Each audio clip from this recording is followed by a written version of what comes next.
arxa hissəsindən yüngül zədə kimi görünüb. Və müştərimizə də bu zədə yüngül kimi gəlib. Nətər yüngül gəlib?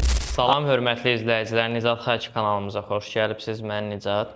Bugünkü mövzumuz avtomobillərlə bağlıdır. Nə ilə bağlıdır ki, hansı ki xarici ölkədən Azərbaycana idxal olan qəzalı avtomobillər.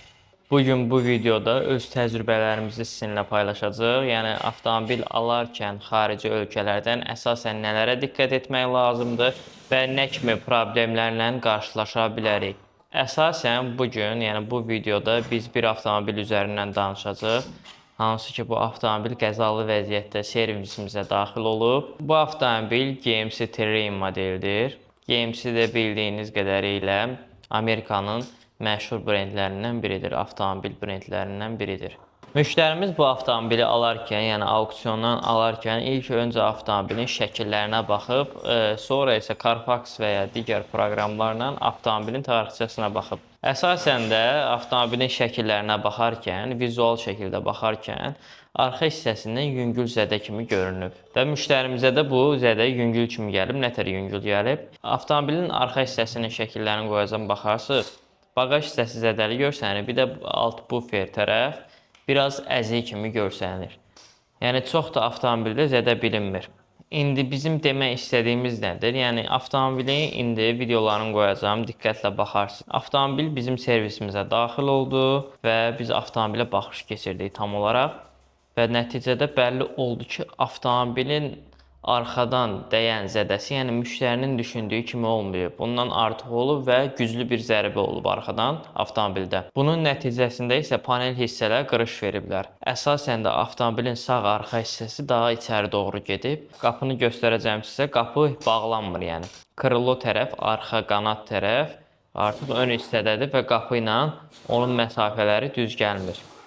Yəni belə hallar əsasən çox olur. Amerikadan və ya Koreyadan, digər ölkələrdən gələn maşınlar qara qutu kimidir. Yəni gələndə sürprizlərlə qarşılaşa bilərsiniz. Bu həm texniki baxımdan ola bilər, həm də avtomobilin gövdə hissəsində ola bilər. Avtomobil var ki, baxırsınız, çox super vəziyyətdədir gövdəsi. Super deyəndə yəni gözə yaxşı dəyir, amma gəlir texniki cəhətdən o qədər baha başa gəlir ki, o qədər problemlər çıxır ki, nəticə olaraq avtomobil Azərbaycandakı satış qiymətindən də baha başa gəlir sizə. Ona görə avtomobil alarkən biz sizə məsləhət görürük ki, diqqətli şəkildə baxasınız. Tam olaraq araşdırın, ölkədəki qiymətlərlə qiyaslayın, sizə maliyyə baxımından avtomobil nə qədər neçəyə başa gələcək. Texniki amilləri həmişə biraz yüksək qiymətlə nəzərdə tutun. Məsələn, 200 manatlıq bir xərc hesablayırsınızsa, bunu 300 və ya 400 manat kimi də nəzərə ala bilərsiniz. Yəni nəticə etibarilə qara qutu kimidir, yenə də vurğulayıram. Avtomobilin xərci az da başa gələ bilər düşündüyünüzdən,